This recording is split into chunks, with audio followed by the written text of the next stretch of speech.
तो हेलो साथियों, आपका स्वागत है फिर अपने YouTube चैनल पे। और जो कल हमने हॉर्टिकल्चर के जो 2021-22 का पेपर था फर्स्ट सेमेस्टर का, तो उसका सॉल्व करवाया था। आज सॉइल साइंस का सॉल्व करवाएंगे। सॉइल का बीएससी एग्रीकल्चर ऑनर्स 2021-22 का जो क्वेश्चन पेपर था वो सॉल्व करवाएंगे आज।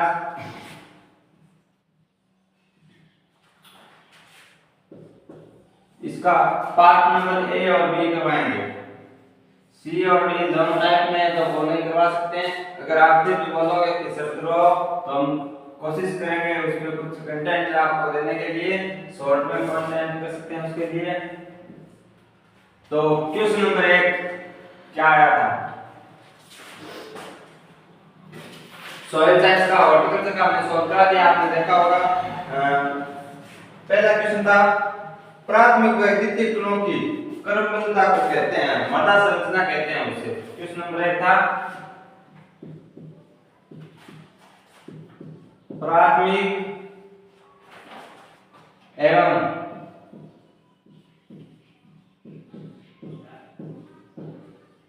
द्वितीयक कणों की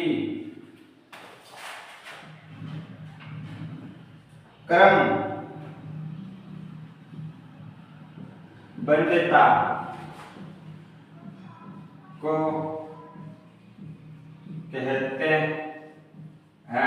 तो इसका आंसर था मृदा संरचना। आंसर क्या था? मृदा संरचना।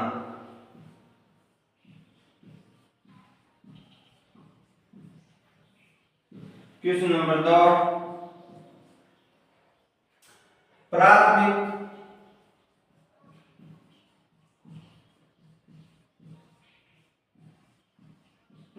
कण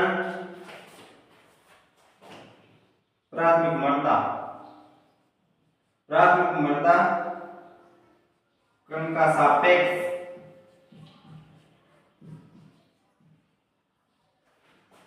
अनुपात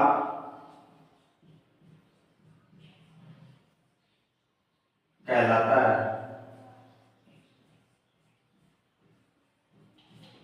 तो उसका कहलाता है मृदा बनावट।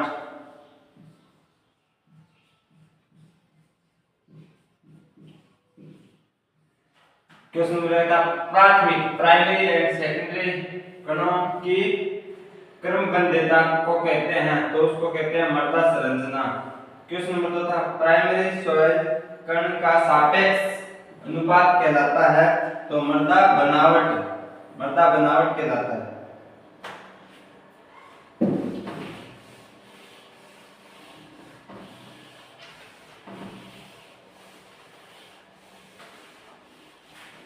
क्वेश्चन नंबर 3 मृदा निम्नलिखित आगामी चट्टान का उदाहरण है।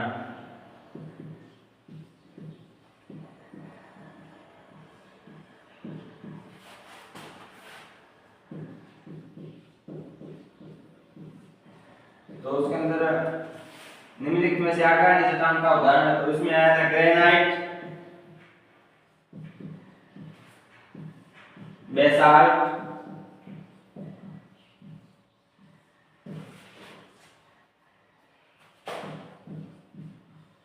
साइनाइट। तो ये तीनों थे। इसमें जो आगामी चट्टान का एग्जांपल था, ये सभी चट्टानों की जन्मदात्री मानी जाती है,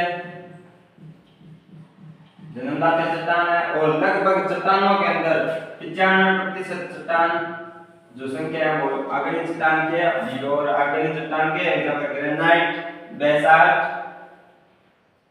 साइनाइट।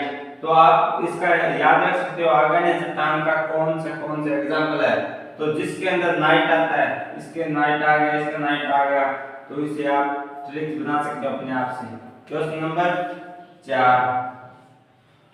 4 था सुगठिता।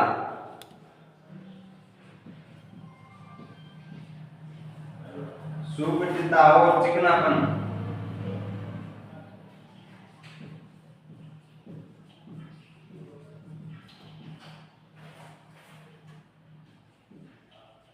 उच्च होता है। क्वेश्चन नंबर 3 था सुगठिता और चिपचिपापन उच्च किस कौन सी मृदा के अंदर होता है? तो उसके अंदर था बालुओं के अंदर होता है, सिल्ट के अंदर होता है, क्ले के अंदर होता है, निम्नलिखित में से कोई नहीं। तो उसका आंसर था क्ले।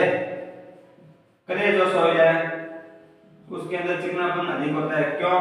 क्योंकि इसका जो आकार होता है वो होता है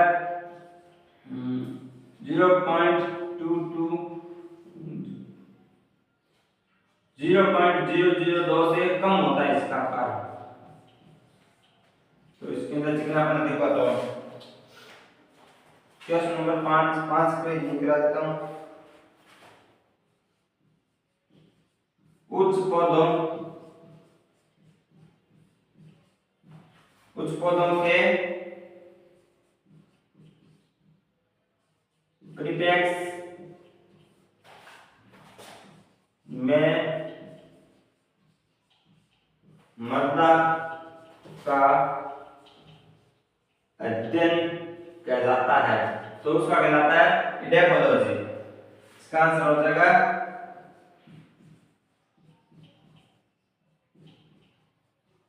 इडेफोलॉजी, यानी उच्च पौधों के, इसका आंसर आ गया मतलब पौधे और मृदा के बीच में जो संबंध है उसको क्या कहते हैं?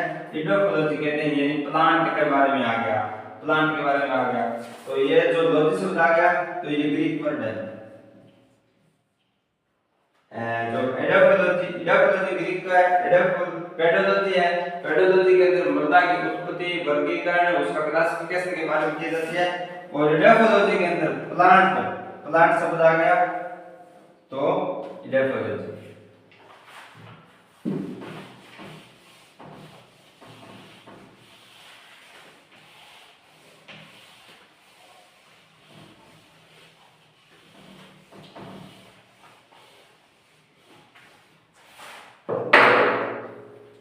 अब एक मिलान का था, वह शस्त्र यानी ओरिजिन जिसमें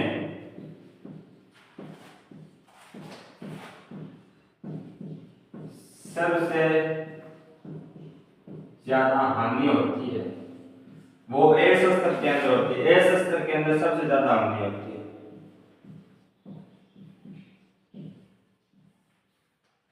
क्वेश्चन नंबर 2,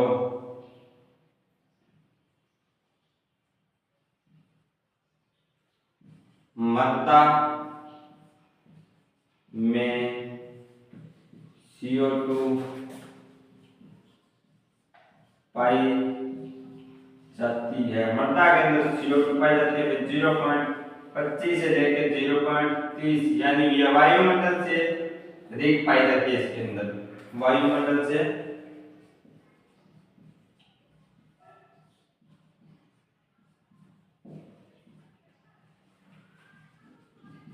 अधिक पाई जाती है। वायुमंडल के अंदर 0.03 होती है और मृदा के अंदर 0.25 से लेकर 0.30 होती है। ये रेगिस्तान के क्वेश्चन है।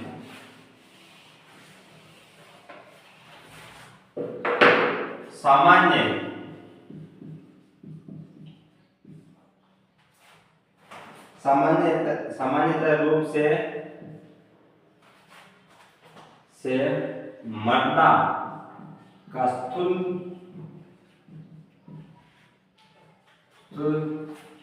घनत्व का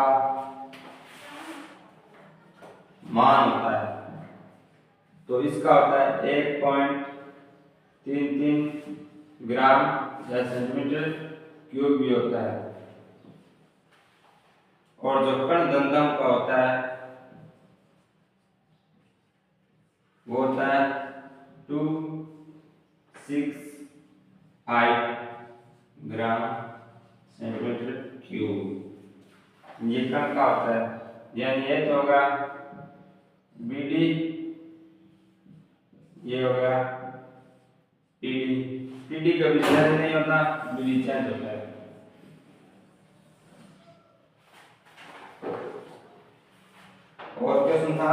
इसके अंदर मृदा पृथ्वी में सबसे प्रचुर मात्रा में पाया जाने वाला खनिज कौन सा है? वो खनिज है फेल्सपार। पृथ्वी में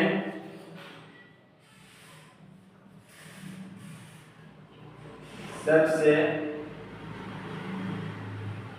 ज्यादा खनिज पाया जाता है जो कौन सा है? फेल्सपार। ये सबसे ज्यादा पाया जाता है पृथ्वी में।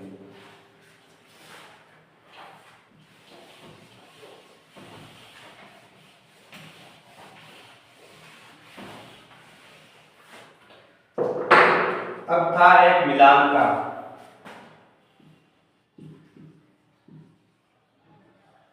करोडिया हो गया,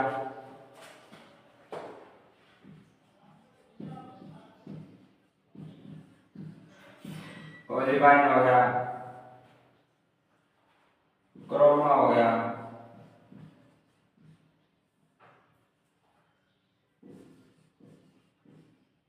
क्वार्ट्ज हो गया, एंटीसोलिबल।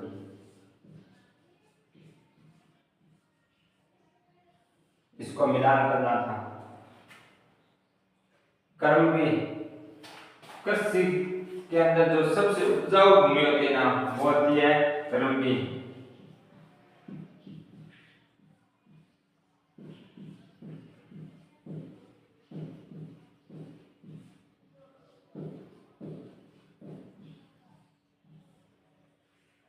क्रोमा जो रंग प्रतीत करती है उसे बोलते हैं क्रोमा।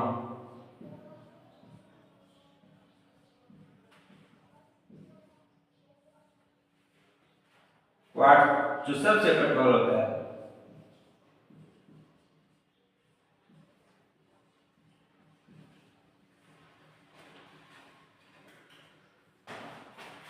इसके अंदर जो सरलता,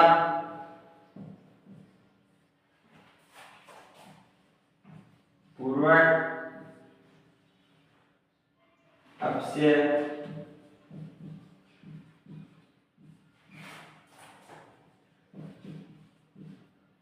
होने वाला खनिज ये था। और एंटीसॉइल के अंदर जो नवनिर्मित होती है, न्यून निर्मित मृदा खंड।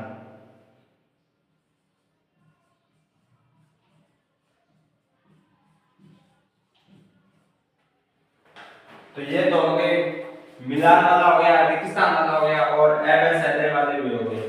तो अब हम करेंगे B part, part number B. ये था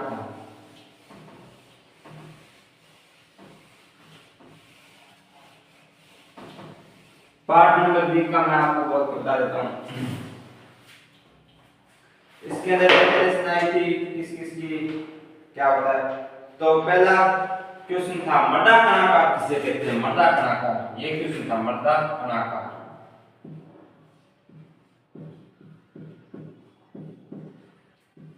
मृदा कणाकार की डेफिनेशन आई थी।